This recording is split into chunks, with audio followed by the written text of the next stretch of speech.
अस्सलाम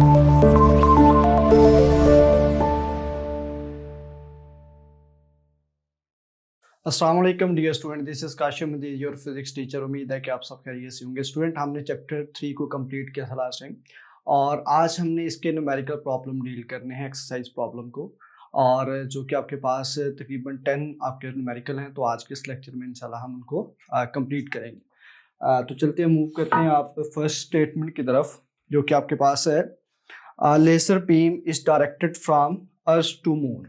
साथ साथ हम इसको समझते भी हैं। हाँ, ये फर्स्ट आपके पास है, एक लेजर बीम है जो अर्थ से आप मून की तरफ जो है ना वो फॉल करवा रहे हैं।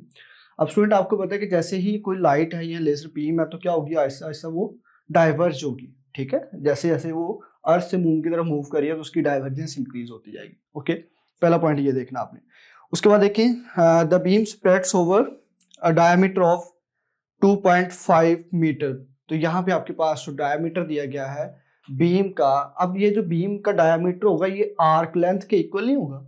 अगर हमने ये जो एंगुलर डिस्प्लेसमेंट का टॉपिक डील किया था तो उसमें हमें पता है कि जो एंगल के सामने आपके पास ये जो लेंथ थी, इसको हमने आर्क लेंथ का नाम दिया था। तो ये जो बीम का डायमीटर यहाँ पे बन रहा है उसको मैंने क्या कह दिया, लेंथ ऑफ आर्क, और उसको हम किससे डिनोट करते हैं, ऐसे डिनोट करते हैं, और उसकी वैल्यू 2.50 मीटर हमें गिवन थी, वो हमने लेबल कर ली। तो सबसे इंपॉर्टेंट आपका न्यूमेरिकल में होता है स्टेटमेंट का समझ आना। ओके, तो स्टेटमेंट में आपने जो डायमीटर होगा बीम का, ये चीज, इसको आपने क्या लिख दिया, आर्क लेंथ ली। उसके बाद नेक्स्ट देखिए, what is the divergence angle of the beam. आपने इस एंगल को फाइंड करना है कि ये जो बीम ऑफ लाइट है ये कितनी एंगल पे डाइवर्ज हुई है। ओके, और जिसको मैंने थीटा के साथ लेबल किया वो ये हमने फाइंड आउट करना है। और दूसरा, total distance from the moon from the earth. तो जो अर्थ से मून तक का जो डिस्टेंस है, जिसको हम आर भी कह सकते हैं, डी भी कह सकते हैं, जो आप कहना चाहें, वो आपके पास है 3.8 मल्टीप्लाई बाई 10⁸ मीटर। ओके, और थीटा आपने फाइंड आउट करना है। अब स्टूडेंट, यहाँ पे जो आपके पास लीनियर और एंगुलर डिस्प्लेसमेंट को आपने रिलेट किया था वो आपके पास था s is equal to r theta. ठीक है, ये हमने प्रूव भी किया था जब हमने लीनियर और एंगुलर डिस्प्लेसमेंट को रिलेट किया था। तो s is equal to r theta. S यहाँ पे आर्क लेंथ है, आर यहाँ पे रेडियस है, थीटा यहाँ पे एंगुलर डिस्प्लेसमेंट है। ओके, अब अगर थीटा की वैल्यू हमने फाइंड आउट करनी हो तो आप आर को डिवाइड कर दें, एस ओवर आर। एस की वैल्यू क्या है, 2.50 डिवाइडेड बाय आर। आर की वैल्यू हमने यहाँ पे पुट कर दी। इनको डिवाइड करें कैलकुलेटर से, आपके पास ये वैल्यू आ जाएगी। ये उसका एंगुलर डिस्प्लेसमेंट कहलाएगा, या जिसको आप थीटा कह सकते हैं। ठीक है, और ये एंगल ऑफ डाइवर्जेंस भी इसको आप कह सकते हैं। और साथ में एंगल का यूनिट क्या होता है, ऐसे ही रेडियन, तो आपने साथ में रेडियन आर ए डी लिख देना। ओके, ये था आपके पास फर्स्ट प्रॉब्लम। अब मूव करते हैं हम सेकंड प्रॉब्लम की तरफ। A car is moving with the speed of 108 kilometre per hour. अब स्टूडेंट, जो स्पीड है वो है आपके पास 108 किलोमीटर पर आवर। अब किलोमीटर पर आवर से हमें पता चला कि ये आपके पास लीनियर स्पीड है, एंगुलर स्पीड नहीं है, क्योंकि एंगुलर स्पीड के यूनिट नहीं है आपके पास, ये तो लीनियर के हैं।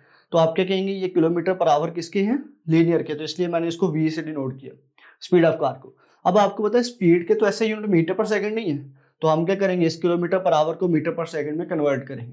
इसके लिए क्या करना है, किलो है तो किलो की जगह आप किसकी लिखते हैं, 1000 से मल्टीप्लाई कर दें पर आवर। और एक आवर्स में कितने सेकंड होते हैं, 3600, 60 इंटू 60।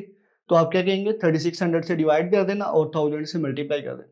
तो इस तरह से आपके पास जो वैल्यू आएगी वो है 30, और यूनिट आ जाएंगे मीटर पर सेकंड।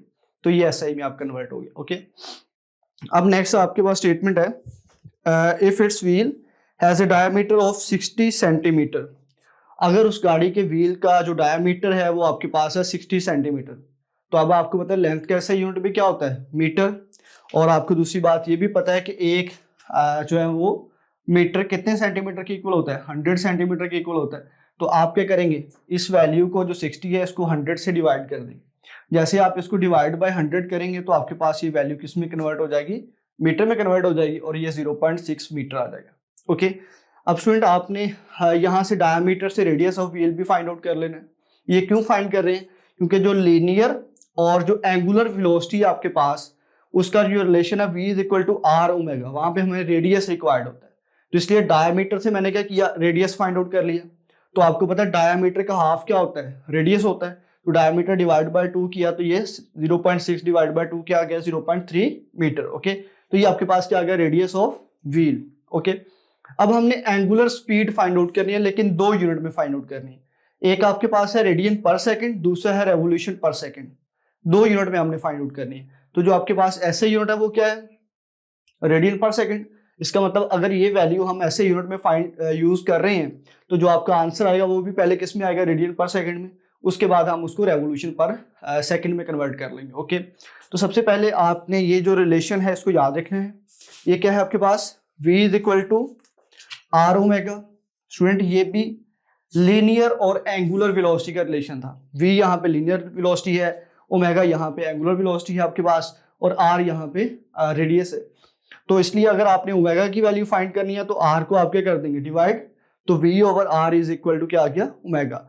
अब v की वैल्यू आपके पास क्या है, 30, डिवाइड बाय r की वैल्यू क्या आई थी, 0.3। 30 डिवाइड बाय 0.3 करेंगे तो 100 रेडियन पर सेकंड आपके पास एंगुलर वेलोसिटी आ जाएगी। अब उसकी डिमांड है कि आपने रेवोल्यूशन पर सेकंड में भी कन्वर्ट करना है। तो स्टूडेंट जब हमने एंगुलर डिस्प्लेसमेंट को डील किया था तो मैंने आपको कहा था कि ये जो एमसीक्यूज भी है कि 1 रेवोल्यूशन में क्या होता है, 2 पाई रेडियन होता है। जैसे ये एक रेवोल्यूशन है, किसी भी ऑब्जेक्ट की एक सर्कुलर पाथ में अगर मूव कर रहा है तो ये कंप्लीट रेवोल्यूशन है। तो ये किसकी इक्वल होती है, टोटल एंगल 2 पाई रेडियन की इक्वल होती है। तो आप ये कह सकते हैं कि एक रेवोल्यूशन किसकी इक्वल होती है, 2 पाई रेडियन की इक्वल होती है। तो अगर एक रेडियन की हम बात करें तो 2 पाई इधर डिवाइड कर दें, 1/2 पाई रेवोल्यूशन। अब आपने क्या करना है, इस एक रेडियन की जगह क्या हम पुट कर सकते हैं, 1/2 पाई रेवोल्यूशन।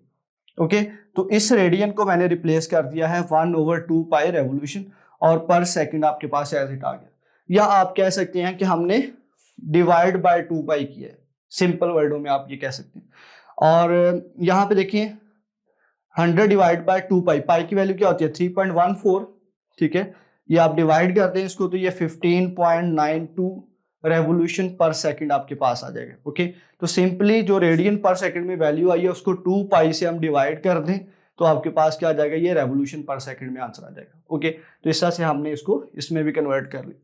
अब हम मूव करते हैं क्वेश्चन नंबर 3 के स्टेटमेंट की तरफ, जो आपके पास है an electric motor is running at A speed of 1800 revolution पर मिनट। तो ये उसकी इनिशियल एंगुलर वेलोसिटी थी। ठीक है, रेवोल्यूशन पर सेकंड मिनट से हम कह सकते हैं कि ये क्या है, एंगुलर वेलोसिटी है। और इस तरह से क्या है, 1800 रेवोल्यूशन पर मिनट। ओके, तो ये हमने लिख लिया यहाँ पे। अब यहाँ पे देखिए कि ऐसा यूनिट क्या होता है उसका, रेडियन पर सेकंड होता है। तो ये क्या है, रेवोल्यूशन पर मिनट। इसका मतलब हमने इसको पहले किस में कन्वर्ट करना है, रेडियन पर सेकंड में कन्वर्ट करेंगे। अब आपको यही पता है कि एक रेवोल्यूशन किसके इक्वल होती है, 2 पाई रेडियन की इक्वल होती है। तो इस ReV रेवोल्यूशन की जगह आपने क्या कर दिया, 2 पाई से मल्टीप्लाई कर दिया। अब पर मिनट है तो 1 मिनट में 60 सेकंड होते हैं, क्योंकि हमने सेकंड में कन्वर्ट करना है। तो डिवाइड बाय 60, क्योंकि पर मिनट है। ठीक है, तो इसलिए आप क्या कर देंगे, डिवाइड बाय 60 कर देंगे। 2 पाई से मल्टीप्लाई डिवाइड बाय 60। 2 पाई से क्यों किया, क्योंकि 1 रेव किसके इक्वल होता है, 1 रेवोल्यूशन 2 पाई रेडियन के इक्वल होता है। तो ये आपके पास रेडियन पर सेकंड में कन्वर्ट हो जाएगा। इसको आप पाई की वैल्यू 3.14 पुट कर दें, 2 से मल्टीप्लाई करें, जो आंसर आएगा उसको 1800 से मल्टीप्लाई करें और डिवाइड बाय 60 करेंगे तो 188.4 रेडियन पर सेकंड आपके पास उसकी इनिशियल एंगुलर वेलोसिटी आ गई। ओके, ये इसलिए हमने किया क्योंकि value should be in SI unit, value आपके पास SI यूनिट में होनी चाहिए। अब फाइनल एंगुलर वेलोसिटी हमने क्या किया, नेक्स्ट देखिए statement, on switching off it comes to rest. तो जब कोई ऑब्जेक्ट रेस्ट में आ जाएगा तो जो उसकी फाइनल एंगुलर वेलोसिटी है वो क्या होगी, 0। नेक्स्ट देखिए, it's if angular retardation is uniform. अगर एंगुलर रिटार्डेशन क्या है उसका, यूनिफॉर्म। एंगुलर रिटार्डेशन क्या होगा, अल्फा। ठीक है, और यहाँ पे एंगुलर एक्सेलरेशन जिसे आप कहते हैं। Find the number of revolution it makes before stopping. उसने रुकने से पहले कितनी रेवोल्यूशन कंप्लीट की, उन रेवोल्यूशंस को आपने फाइंड आउट करना है। ये आपका क्वेश्चन है। तो इसका मतलब क्या हुआ, टोटल टाइम उसको कितना लगा, 20 सेकंड के बाद वो क्या हो जाती है, स्विच ऑफ हो जाती है, और इस वेलोसिटी के साथ मूव कर रही थी। अब फाइनल वेलोसिटी क्योंकि स्विच ऑफ होने पे क्या हो गया, 0। तो आपने बताना कि कितनी उसने रेवोल्यूशन कंप्लीट की रेस्ट में आने से पहले। ओके, तो ये स्टेटमेंट थी, स्टेटमेंट समझ आना जरूरी है ज़्यादा। अब यहाँ पे देखिए स्टूडेंट, ये जो उसकी टोटल इस तरह से रेवोल्यूशन है किसी भी ऑब्जेक्ट की जो सर्कुलर पाथ में घूम रहा है या अपने एक्सिस के रोटेट कर रहा है, तो आप यहाँ पे क्या कहेंगे कि जो उसकी रेवोल्यूशन है वो बेसिकली एंगुलर डिस्प्लेसमेंट ही होगा। कि वो अपनी उसमें उसकी पोजीशन में कितना चेंज आ रहा है, ठीक है, कितने चक्कर वो कंप्लीट कर रहा है। तो इसलिए number of revolution angular displacement theta के इक्वल होंगी। इसका मतलब क्या हुआ है कि इस क्वेश्चन में हमने थीटा फाइंड आउट करना है। तो प्रॉब्लम को पढ़ने के बाद हमें समझ आना चाहिए कि हमने फाइंड क्या करना है। तो आपने angular displacement theta find out करना है। अब स्टूडेंट कैलकुलेशन के लिए यहाँ पे मैंने third equation of motion in term of angular motion हमने यूज किया, जो कि क्या है 2 alpha theta is equal to omega square minus omega f square minus omega i square. ये बेसिकली इक्वेशन जो 2as is equal to v f square minus v i square था, linear motion वो angular motion में यूं change करवाई थी हमने topic में। ओके, आप ये थर्ड इक्वेशन भी यूज कर सकते हैं, आप सेकंड इक्वेशन भी यूज कर सकते हैं यहाँ पे। ओके, सेकंड इक्वेशन से भी आप थीटा जो है ना फाइंड आउट कर सकते हैं। ओके, तो दोनों यूज कर सकते हैं, मैंने थर्ड की, आप सेकंड भी यूज कर सकते हैं। अब देखिए इसमें ओमेगा एफ भी है, ओमेगा आई भी है मेरे पास, लेकिन अल्फा नहीं है, उसका एंगुलर रिटार्डेशन नहीं है जो कि यूनिफॉर्म रिटार्डेशन था, वो मेरे पास नहीं है। पहले मैं उसको अल्फा को फाइंड आउट करूंगा। अब अल्फा क्या होता है, rate of change in angular velocity. तो एंगुलर वेलोसिटी में चेंज क्या है, omega F minus omega I divide by time. तो इसका मतलब क्या हुआ, ओमेगा एफ की वैल्यू आपके पास क्या है 0, ये पुट कर दिया आपने। ओमेगा आई की वैल्यू क्या है 188.4 डिवाइड बाय 20। तो ये आप इसको डिवाइड बाय 20 करेंगे तो -9.425, और आपको पता है एंगुलर एक्सेलरेशन का यूनिट क्या होता है, रेडियन पर स्क्वायर सेकंड। तो ये आपके पास अल्फा आ गया। अब इसी इक्वेशन को मैंने चेंज किया 2 अल्फा थीटा को, क्या किया जी, इस 2 अल्फा को मैंने इधर डिवाइड कर दिया, क्योंकि मुझे क्या क्या चाहिए था, मुझे तो सिर्फ थीटा चाहिए। तो ये जो 2 अल्फा है इसको आप इधर डिवाइड करवा देंगे, तो ये आपके पास इक्वेशन 1 कुछ इस तरह से बन जाएगी। Theta is equal to omega f square minus omega square over 2 alpha. ठीक है, अब ओमेगा एफ की वैल्यू आपके पास 0 थी, ओमेगा आई की वैल्यू 188.4 का स्क्वायर ओवर 2 इंटू अल्फा क्या है माइनस, माइनस साइन यहाँ पे क्या बता रहा है कि रिटॉर्डेशन है। ये इसमें जो वेलोसिटी में चेंज है वो क्या आ रहा है, इसमें कम हो रही है, डिक्रीज हो रही है वेलोसिटी। तो यहाँ पे आपने वैल्यू पुट की है, 0 का स्क्वायर 0 ही, इसका स्क्वायर ओपन करेंगे तो ये वैल्यू आ जाएगी, इसको 2 से मल्टीप्लाई करेंगे तो 18.85 आ जाएगा। ओके, अब आपने क्या करना है, माइनस साइन से कट हो जाएगा। कैसे, ये देखिए कुछ इस तरह से होगा, ये theta is equal to -33532.2 divide by 18.85। इसके साथ भी माइनस आएगा क्योंकि ये 2 इसके साथ मल्टीप्लाई होगा तो माइनस बाहर। अब ये माइनस इस माइनस से कट हो जाएगा। ठीक है, तो इस तरह से ये पॉजिटिव वैल्यू आपके पास बन जाएगी। ठीक है, अब इन दोनों को आप डिवाइड करें तो 1885, और थीटा कैसे यूनिट क्या होता है, रेडियन आ जाएगा आपके पास। लेकिन हमें क्या चाहिए, हमें तो रेवोल्यूशन चाहिए कि कितनी रेवोल्यूशन ने ली रेस्ट में आने से पहले।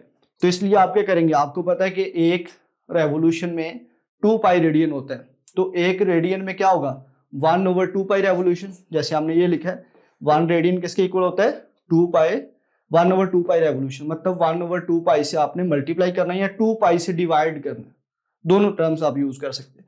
तो मैंने इस वैल्यू को 2 पाई से डिवाइड किया तो मेरे पास 300 रेवोल्यूशन आ गई। तो स्टूडेंट उस मोटर ने इलेक्ट्रिक मोटर में रेस्ट से आने से पहले टोटल 300 रेवोल्यूशन कंप्लीट की। ओके,